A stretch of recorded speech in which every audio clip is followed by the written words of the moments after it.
Bonjour, 232, la mission qui sauve. Si de ta bouche tu affirmes que Jésus est Seigneur, si dans ton cœur tu crois que Dieu l'a ressuscité d'entre les morts, alors tu seras sauvé. Car c'est avec le cœur que l'on croit pour devenir juste.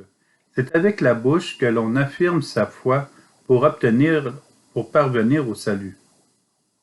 En effet, l'Écriture dit, quiconque met en lui sa foi ne connaîtra pas la honte. Ainsi, entre les Juifs et les païens, il n'y a pas de différence. Tous ont le même Seigneur, généreux envers tous ceux qui l'invoquent.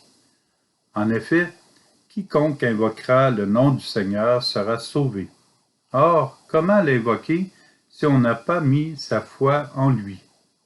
Comment mettre sa foi en lui si on ne l'a pas entendu? Comment entendre si personne ne proclame? Comment proclamer sans être envoyé?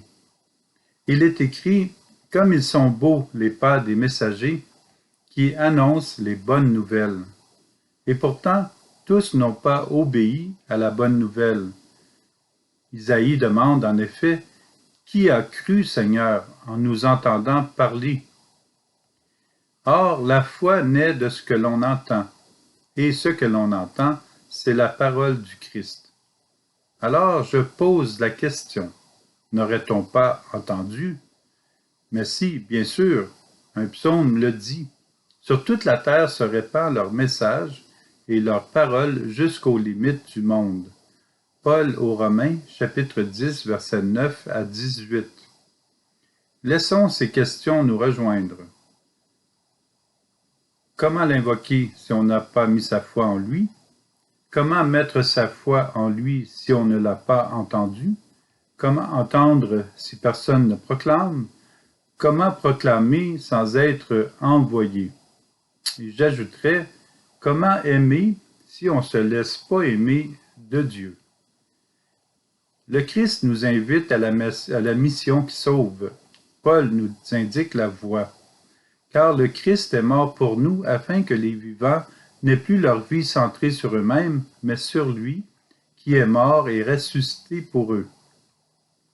Deuxième lettre de Paul aux Corinthiens, chapitre 5, verset 15.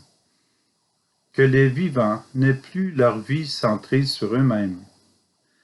Le Christ est venu nous montrer que la vie a tout son sens à aimer son prochain et à vivre pour que le cœur des personnes soit transformé, en commençant par nous laisser aimer de Dieu.